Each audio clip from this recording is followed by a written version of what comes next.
이 세상에서 사람으로서는 머리가 제일 좋은 사람 누굴까요? 사람으로서는 아주 최고로 머리가 좋은 사람이 솔로몬이에요. 그래서 하나님께서 그랬어요. 솔로몬 전에도 후에도 이와 같은 사람은 이제 나지 않을 거라고. 그랬던 그 솔로몬이 하나님께 1000번제를 드리고 주십시오 하고 받기를 소원했던 것이 지혜로운 마음이라 그랬어요. 그죠? 그래서 그 지혜로운 마음을 받고 난 다음에 바로 그 지혜로운 마음이 곧 하나님을 아는 마음이고 선악을 분별하는 마음이고 아주 명철한 마음이라 그랬어요. 그래서 이 하나님을 아는 것, 하나님을 경외하는 것, 하나님을 두려워하는 것 다 같은 말이에요. 그래서 하나님을 두려워하는 너희들아, 하나님을 경외하는 너희들아 다 같은 말이에요. 그것은 다르게 말씀을 드리면 하나님의 음성을 알아듣고 그분에게 순종하는 하나님의 말에 절대 복종하는 그러한 마음을 받아서 그가 무슨 일을 했는지를 오늘 좀 살펴보려고 합니다. 그래서 열왕기상 3장 9절을 보시겠습니다. 그러므로 주의 백성들을 잘 다스리고 선과 악을 분별할 수 있는 지혜로운 마음을 나에게 주소서. 그렇지 않으면 내가 어떻게 이처럼 많은 주의 백성을 다스릴 수 있겠습니까? 솔로몬이 지혜를 구함으로 여호와께서는 기뻐하시며 그에게 이렇게 말씀하셨다. 너는 오래 살게 해달라거나 부를 얻게 해달라거나 아니면 내 원수들을 죽여달라는 요구를 할 수도 있었다. 그러나 내가 자신을 위해서 이런 것을 구하지 않고 다만 내 백성을 바르게 다스릴 지혜를 구하였으니 내가 내 요구대로 지혜롭고 총명한 마음을 너에게 주어 역사상에 너와 같은 자가 없도록 하겠다. 이 솔로몬이 인생을 살면서 가장 중요한 것이 지혜로운 마음을 갖는 것이었습니다. 지혜로운 마음, 하나님을 아는 마음, 선악을 분별하는 마음, 하나님께 순종하는 마음. 이것이 가장 중요한 것인 줄 알았기 때문에 그는 다른 것을 하나님께 구하지 않았어요. 나에게 듣는 마음, 순종하는 마음, 지혜로운 마음을 달라고 기도드렸고 하나님께서는 그 기도가 하나님의 마음에 드는 기도라서 응답해 주셨습니다. 그래서 아주 부드럽고 도량이 있는 넓은 마음, 지혜와 총명이 아주 많은 그러한 솔로몬의 마음이 되었습니다. 그런 솔로몬에게 하나님의 능력이 아니고서는 도저히 풀 수 없는 하나의 사건이 생겼습니다. 그 사건이 왕상 3장 16절입니다.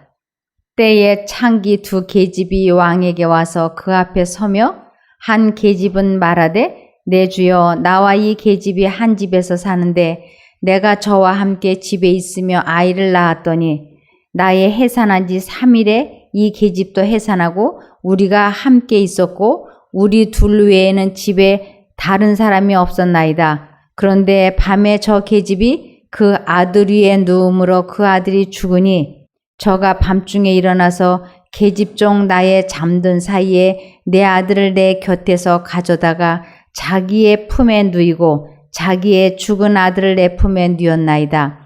미명에 내가 내 아들을 점 먹이려고 일어나 본즉 죽었기로 내가 아침에 자세히 보니 내가 낳은 아들이 아니더이다 하매 다른 계집은 이르되 아니라 산 것은 내 아들이요 죽은 것은 내 아들이라 하고 이 계집은 이르되 아니라 죽은 것이 네 아들이요 산 것이 내 아들이라 하매 왕 앞에서 그와 같이 쟁론하는지라. 왕이 가로되 이는 말하기를 산 것은 내 아들이요 죽은 것은 내 아들이라 하고 저는 말하기를 아니라 죽은 것이 내 아들이요 산 것이 내 아들이라 하는도다 하고 또 가로되 칼을 내게로 가져오라 하니 칼을 왕의 앞으로 가져온지라. 왕이 이르되 산 아들을 둘에 나누어 반은 이에게 주고 반은 저에게 주라.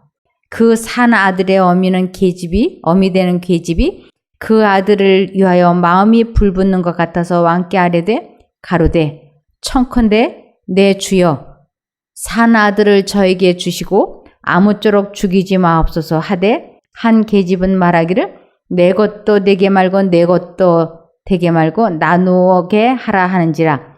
왕이 대답하여 가로되 산 아들을 저 계집에게 주고 결코 죽이지 말라. 저가 그 어민이라. 온 이스라엘이 왕의 심리하여 판결함을 듣고 왕을 두려워하였으니 이는 하나님의 지혜가 저희의 속에 있어 판결함을 봄이더라. 이걸 쭉 읽어보면 그냥 그런가 보다 하시겠지만 이것은 하나님의 지혜가 그 마음에 없이는 이러한 판결을 내릴 수 없다고 하는 것이에요. 그래서 여기에 보면 28절에 온 이스라엘이 왕의 심리하여 판결함을 듣고 왕을 두려워하였으니 이는 하나님의 지혜가 저희 속에 있어 판결함을 봄이더라. 이 심리하여라고 하는 것은 사람의 마음을 아주 잘 이해하고 꿰뚫어보는 통찰력이, 분별력이 이 솔로몬에게 있었던 것이에요. 그래서 하나님의 지혜는 다른 말로는 곧 사랑이라고 합니다. 하나님의 지혜는 사랑이에요. 그리고 이 사랑은 사람을 살리는 것입니다. 그런데 그 마음에 하나님의 지혜가 있다고 하는 것은 지극한 하나님의 사랑이 있었고 그 사랑이 사람을 살리는 분별력을 가지고 있는 것입니다. 또 그와는 반대의 생각은 하나님과 관계가 분리되어 있고 그 마음에 하나님의 지혜가 없이는 아주 냉정하고 몰인정한 거예요. 그것은 곧 사망을 이룹니다. 그래서 두 여인 중에 사랑을 할 수 있는 마음을 가진 것은 누구만이 할 수 있을까요? 누구만이? 친모만이 그 일을 할 수 있어요. 자기가 낳지 않은 어미는 이 아이를 반으로 쪼개가지고 저 여자 것도 되지 못하고 내 것도 되지 못하게 이 아이를 반쪽으로 나누어 달라 그러죠. 그러나 그 아이의 친모는, 생모는 내가 안 가지면 안 가졌지 이 아이는 살리고자 하는 마음이 있는 것이. 이것을 이 보통 사람들은 가질 수가 없어요. 누구만이 이 판결을 할 수 있느냐면 하나님의 지혜가 그 마음속에 있는 솔로몬만이 할 수 있는 것이에요. 그래서 하나님의 지혜를 마음에 품는다고 하는 것은 또 다른 말로는 사랑이 그 마음에, 하나님의 참사랑이 그 마음에 있어야 되는 것이. 그렇지 않고서는 지혜로운 사람이 될 수가 없어요. 그래서 이 세상에서 가장 위대한 것, 그것은 고린도전서 13장 13절에 언제까지나 남아있을 것은 믿음과 소망과 사랑입니다. 이 중에서도 가장 위대한 것은 사랑입니다. 우리가 이 세상에서 갖고 싶은 거 많이 있지 않습니까? 지성도 갖고 싶고, 명예도 갖고 싶고, 부도 갖고 싶고, 온갖 학위도 갖고 싶고. 그런데 이것을 다 가지고 천국에 못 갑니다. 천국에는 가지고 가는 것이 한 가지만 있는데 그것은 하나님의 지혜로운 마음입니다. 그래서 하나님의 지혜로운 마음은 천국에 들어갈 수 있어요. 그래서 우리들이 이 세상에서 갖기 위하여 끊임없이 기도하고 소망하고 성경을 연구하는 이유는 이 지혜로운 마음을 가져야지 되는 것이. 손발이 다닳도록 봉사를 하고 자기에게 있는 모든 것을 교회를 위해서 헌금을 하고 자기의 전 생애를 정말 하나님을 위하여 다 봉사했다 할지라도 이것은 곧 다른 말로는 내 온몸을 불사르는 데 내어준다 할지라도 내 마음에 하나님의 지혜, 하나님의 사랑이 없으면 아무것도 아니라고 하는 것이. 그래서 이것을 솔로몬이 알았기 때문에 솔로몬은 하나님께서 내가 내게 무엇을 해주면 좋겠느냐고 물었을 때 그는 나에게 선악을 분별하는 참으로 사랑의 마음, 지혜로운 마음을 달라고 하나님께 기도했던 것입니다. 그래서 그 사랑의 마음, 지혜로운 마음, 총명한 마음, 명철한 마음을 가지고 있었을 때 그는 보통 사람들은 도저히 풀 수 없는 불가사의한 문제, 이 아이를 서로 자기 것이라고 하는데 지금이야 유전자 검사 한 번이면 끝나지만 그때 당시는 유전자 검사도 할 수가 없고 증인도 없어요. 이 아이를 도대체 누구의 것인지 어떻게 알아내는가 하는 것이. 이 아이를 도대체 누구의 자식인가? 그런데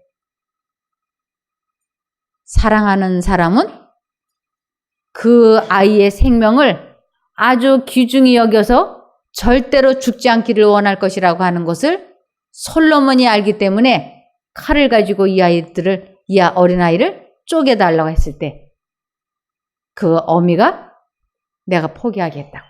그래서 그 어미를 분별해내는 것을 볼 수 있습니다. 그래서 사람 가운데 가장 현명한 사람 가운데 가장 명철할 수 있는 비결은 하나님과 계속 교통하는 사람이라고 할 수 있는 것입니다. 그래서 하나님께서는 빌립보서 2장 5절을 보시면 너희 안에 이 생각을 품을지니 곧 그리스도 예수님 안에도 있던 생각이라. 예수님의 생각이 마음속에 들어오거든 그 생각을 꼭 선택하라고. 그것이 곧 지혜로운 마음이고 그것이 명철한 마음이고 그것이 사랑이기 때문에 그쪽을 선택하라고 말씀하고 있습니다. 여기 잠언 8장 13절을 보시면 여호와를 경외하는 것은 즉 여호와를 섬기는 것은 악을 미워하는 것이라. 이 악을 미워한다라고 하는 것은 악을 싫어하는 것이라는 뜻이에요. 나는 교만과 거만과 악한 행실과 패역한 입을 하나님은 싫어하신다. 잠언 3장 13절을 보시겠습니다. 지혜와 깨달음을 가진 자는 행복하다 그랬어요. 어떤 깨달음을 가진 자가 행복할까요? 여호와를 경외하는 방법을 깨닫는 자에게 영원한 행복이 존재할 수 있는 것입니다. 그래서 이 세상에서는 한 10년을 올인하면 어떤 계통에서든지 한 10년을 올인하면 전문가라는 말을 들을 수가 있고 자기 스스로 나도 전문가다라고 말할 수 있어요. 그런데 또 거기에다가 10년을 더 투자를 하면 이제는 전문가 중에서도 전문가가 될 수 있어요. 그래서 한 4, 50년을 어떤 한 직장에서나 한 직종에 올인을 하면 아주 능수능란하게 될 수 있습니다. 그런데 교회를 다니는데 20년, 30년, 50년이 아니라 아주 엄마 뱃속에서부터 교회를 다니기 시작을 해서 50년, 80년이 되어도 터득하지 못하는 게 있는데 그것은 곧 여호와 경외하는 것입니다. 이 여호와 경외하기를 깨닫는 것은 절대로 쉽지 않아요. 그러나 본인이 그것을 깨닫기 위하여 어떠한 노력을 쏟아부으라 그랬느냐면 돈 버는 것과 같은 노력을 쏟아부으라 그랬어요. 돈을 버는 것. 아주 많은 사람들이 돈을 버는 일이라 그러면 위험을 무릅쓰고 막 밤에 잠도 자지 않고 꼭두 새벽에 일어나고 얼마나 많이 노력을 하는지 몰라요. 요새는 생명을 목숨을 걸고 하는 일들 있잖아요. 그거는 생명수당이라고 해서 받더라고요. 그런데 여기에 이런 말씀이 있습니다. 지혜와 깨달음을 가진 자는 행복하다. 그것이 은이나 금보다 더 가치 있고 유익하기 때문이다. 지혜는 보석보다 더 귀한 것이므로 내가 갖고 싶어 하는 그 어떤 것도 이전과 비교가 되지 않는다. 그 오른손에는 장수가 있고 그 왼손에는 부귀가 있으니 그 길은 즐거움과 평안의 길이다. 지혜는 그것을 얻은 자에게 생명나무와도 같은 것이다. 그래서 지혜를 가진 자가 복이 있다. 다시 잠언 2장 3절에서 5절 보겠습니다.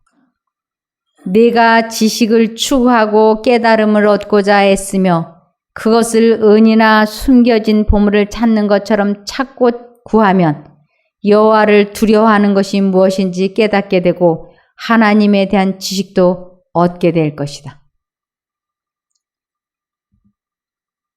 제가 24살에 하나님을 믿겠다고 교인이 되었어요. 24살에. 그런데 교회는 다니는데 10년이 지나고 20년이 지났는데 제 감정 조절이 안 되는 거예요. 제 마음이 다스려지지를 않는 거예요. 그래서 하나님을 믿으면 이 사람으로서는 불가능한 이런 일이 해결이 되어야지, 이 문제가 해결이 안 된다면 이건 내가 지금 하나님을 헛믿는 것이 아닌가 이런 생각이 들었어요. 제 주변에 가까운 친인척들은 돈을 벌면 50억, 100억 단위로 돈을 벌어요. 그러니까 저하고는 아예 돈에 대해서는 말을 말아야지 돼. 그러면 그들은 나보다 혹시 건강이, 하나님을 믿는 내가 그들보다 더 건강하고 그들은 좀 약하려나? 그리고 보면 그들이 건강관리를 얼마나 잘했는지 집안에 감기도 안 걸려, 아무도. 그러면 혹시 자식들은 내 자식보다 공부를 더 못하려나? 나는 하나님을 믿으니까 그럼 내 자식들이 더 잘 되려나? 그러고 보면 그 많은 돈으로 쪽집게 과외 선생을 붙여가지고 공부들도 또 얼마나 잘하는지 몰라. 그러니까 그들 앞에 내가 내놓을 수 있는 것이 아무것도 없어요. 그러면 하나님을 믿는다고 하는 내가 그들에게 내놓을 만한 것이, 나는 하나님을 믿어서 내 성품이, 본성이 바뀌었다. 나는 내 감정을 조절할 수 있고 내 마음을 다스리게 됐다. 뭐 이런 말이라도 할 수 있어야지 되는데 이런 말조차도 할 수 없는 제 처지를 보면서 제가 비참함을 느꼈어요. 이럴 바에야 하나님 뭐하러 믿어. 돈도 하나님 안 믿는 그들이 나보다 더 많어. 자식도 더 잘 돼. 건강도 더 건강해. 품성은 또 그들이 나보다 더 좋아. 돈이 많으니까 이 주변에 인심을 잘 쓰잖아요. 제가 그들에게 할 말이 없는 거예요. 그래서 제가 하나님께 기도했어요. 하나님, 내가 하나님을 믿는다고 하면서 이 세상 사람들보다 나은 것이 아무것도 없는데 왜 이렇습니까? 내가 할 말이 없잖아요. 친척들한테, 가족들한테. 그리고 저는 이 마음속에 또 뭐가 지독히 많았냐면 질투가 아주 많았어요. 또 열등감이 많았어요. 열등감도 많고 질투도 많고 이기심도 많고 말도 수다스럽게 많고 성질은 또 왜 그렇게 잘 내는지 주변에 친구가 없는 거예요. 하나님 믿는다고 하면서 10년, 20년, 30년 교회를 다닌다고 하면서 이 모양이니까 제가 저를 생각해도 한심하기가 이를 데가 없는 것이에요. 그러면서도 저는 내가 하나님을 잘 믿고 있다, 하나님을 잘 안다라고 속고 있었던 것이에요. 그런데 내가 문제가 있다. 다시 한번 성경을 읽어보자. 그러면서 성경을 파기 시작했어요. 디모데 후서 3장 15절부터 보시겠습니다. 그대는 어릴 때부터 성경을 배워왔습니다. 그러므로 그리스도 예수께 대한 믿음이 바로 하나님의 구원을 얻는 지혜를 가져다 준다는 사실을 성경을 통해서 알고 있을 것입니다. 모든 성경은 하나님께 받은 영감으로 쓰여 우리 손에 주어진 책이며 진리가 무엇인가를 가르쳐주고 우리 생활에서 악한 것이 무엇인가를 알게 해주는데 유익한 책입니다. 그리고 우리의 생활을 바르게 하고 옳은 일을 행할 힘을 줍니다. 이 성경을 읽고 또 읽고 읽고 또 읽고 하면서 조금씩 답을 찾아 나가기 시작했어요. 여기 시편 111편 10절 여호와를 경외함이 곧 지혜의 근본이라 그 계명을 지키는 자는 다 좋은 지각이 있나니 여호와를 찬송함이 영원히 있으리로다. 여호와를 경외함이 곧 지혜의 근본이라 그것은 곧 계명을 지키는 것이었어요. 10계명. 그래서 하나님께서 사람 마음에 말씀해 주시는 것은 마음속에 간단한 10계명이었어요. 그래서 하나님께서 사람들 마음에 말씀해 주시는 것을 이 성경 말씀이라 그러고 이 성경 말씀을 간단하게 압축해 놓은 것을 10계명이라고 하는 것이에요. 그래서 이 말씀에 쓰여져 있는 대로 순종하는 것을 여호와 경외하기를 깨닫는 것이고 그것을 지혜의 근본이라고 하는 것이었어요. 질투하지 말아야지 되는 줄은 아는데 질투가 하게 되는 거예요. 이기심을 가지면 안 되는데 이기심이 나를 넘어지게 하는 것이에요. 불만 불평을 말하지 말아야 되는데 불만 불평이 나오는 거예요. 이것을 도저히 내가 해결할 길이 없는 거예요. 그런데 어느 날 제가 이 문제를 골똘히 생각하고 있는데 왜 내 감정 조절이 안 되고 내 마음이 안 다스려지는 것일까? 왜 나는 계속적으로 죄를 짓는 것일까? 그걸 이렇게 골똘히 생각하고 있는데 아주 섬광처럼 스치고 지나가는 생각이 있었어요. 그것이 곧 성령 하나님의 음성이었는데 그것은 내가 하나님을 생각하고 있을 때에는 죄를 짓지 않았는데 이 생각이었어요. 내가 하나님을 생각하고 있는 동안에는 죄를 짓지 않았다라고 하는 것이에요. 아, 그렇다면 내가 화를 내고 싶을 때, 폭식하고 싶을 때, 과라하고 싶을 때, 불만 불평이 터져나려고 할 때, 분노가 치솟아 오를 때, 질투심이 부글거릴 때, 열등감으로 기운이 빠질 때, 낙담될 때, 절망될 때, 어려울 때, 아, 예수님을 생각하면 되는구나. 이렇게 해서 해답을 찾았어요. 그래서 아주 새벽 기도, 금식 기도, 참 기도 많이 했는데 아주 결정적인 순간에는 제가 화를 내고 폭발하고 과식하고 폭식하고 그랬어요. 그 결정적인 순간. 그래서 하나님께 기도했습니다. 그 결정적인 순간에 하나님의 이름이 생각나고 기억나게만 해주시면 제가 하나님을 선택하겠습니다. 도와주십시오. 이렇게. 그 기도를 하고 며칠이 지나지 않아서 제가 남편과 심하게 말다툼할 일이 생긴 거예요. 그래서 남편과 아주 심하게 말다툼을 하려고 으악 이러는데 머릿속에 싹 스치고 지나가는 생각이 있었어요. 하나님을 선택하면, 하나님을 생각하면 죄를 짓지 않을 수 있게 된다고 내가 기도했는데, 이렇게 하나님께서 나를 도와준다고 했는데, 성경에 그런 말씀이 있는데 이렇게. 그래서 그 왁 하고 치솟아 오르려고 하는 그 순간에 제가 진심으로 화를 안 내겠다고 결심을 하고 하나님을 부르기 시작했어요. 내 결심이 확고부동하게 됐을 때 하나님의 이름을 부르니까 정말로 하나님의 능력이 나의 뜨거운 감정을 쫙 가라앉혀 주는 것이었어요. 이것을 체험하는 것을 여호와 경외하기를 깨닫는다. 여호와를 알게 되었다. 하나님을 믿는다. 하나님을 만났다. 하나님을 보았다.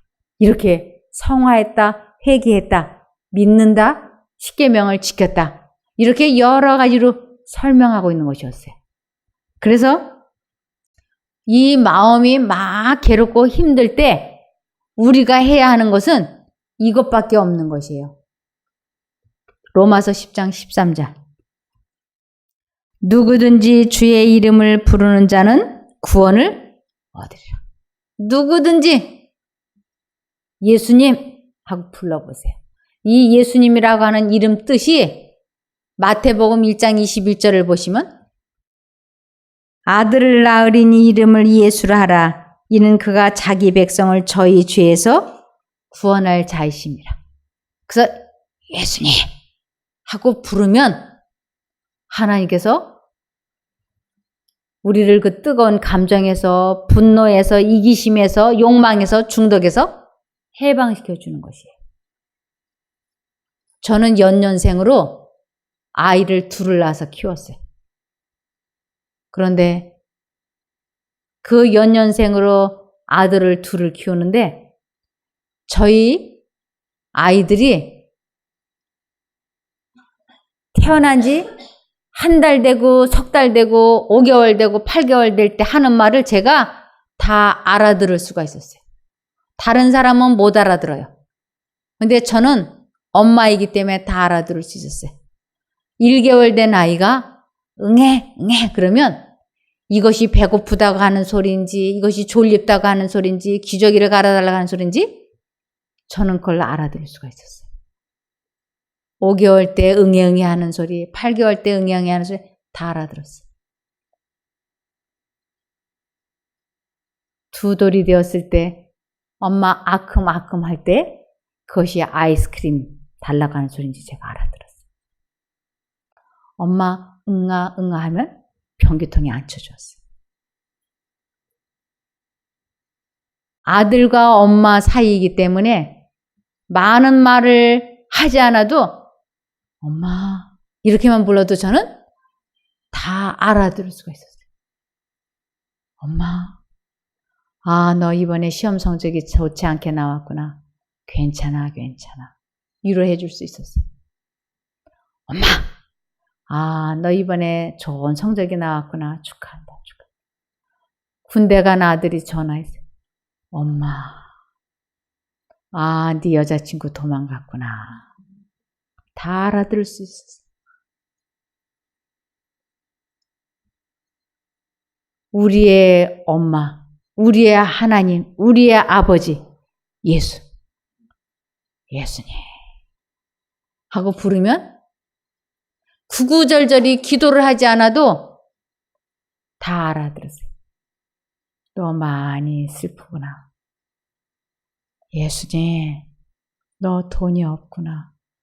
예수님, 너 외롭구나. 너 슬프구나. 그래서 작은 신음에도 응답하시는 하나님이시고, 우리의 작은 신음, 예수님 하는 그 작은 신음에도 우리 주님은 응답하실 수 있으신 분이에요. 왜 우리의 말에 바로바로 반응을 나타내실 수 있으시냐면 사람의 마음을 아시는 분이시기 때문에, 나의 마음을 다 아시는 분이시기 때문에 우리가 주님 하면 다 알아들으세요. 우리의 엄마이고 우리의 하나님이시고 우리의 아버지시니까. 그래서 내 마음이 많이 괴로울 때, 여기가 아주 전쟁일 때, 환난일 때 당신을 부르면 응답해서 도와주시겠다고 약속을 하셨어요. 시편 50편 15절. 환난 날에 나를 부르라. 내가 너를 건지리니 내가 나를 영화롭게 하리로다. 내 마음이 많이 힘들 때 사람에게는 말을 해봐야 아무런 도움이 없어. 그러나 하나님은 내가 도움을 요청할 때 도와주세요. 그래서 시편 66편 16절을 보시면, 시편 66편 16절 보면 하나님을 두려워하는 너희들아 다 와서 들으라. 내 영혼을 위하여 행하신 일을 내가 선포하리로다. 제가 참으로 어려울 때, 괴로울 때 제가 하늘을 향하여 하나님 하고 불렀어요. 그 작은 나의 신음에 하나님께서 응답하셔서 나의 뜨거운 분노에서, 나의 질투심에서, 나의 슬픔에서, 나의 열등감에서, 나의 죄책감에서 하나님께서 저를 해방시켜 주셨던 것이에요.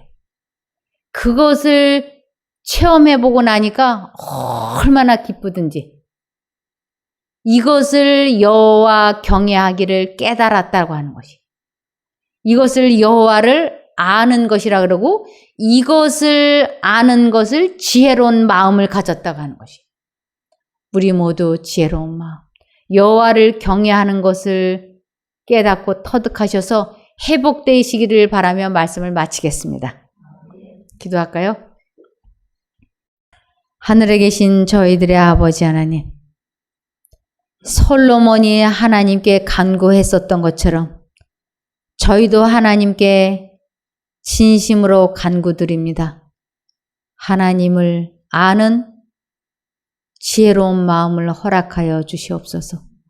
하나님과 저희 사이를 가로막고 있는 것이 무엇입니까?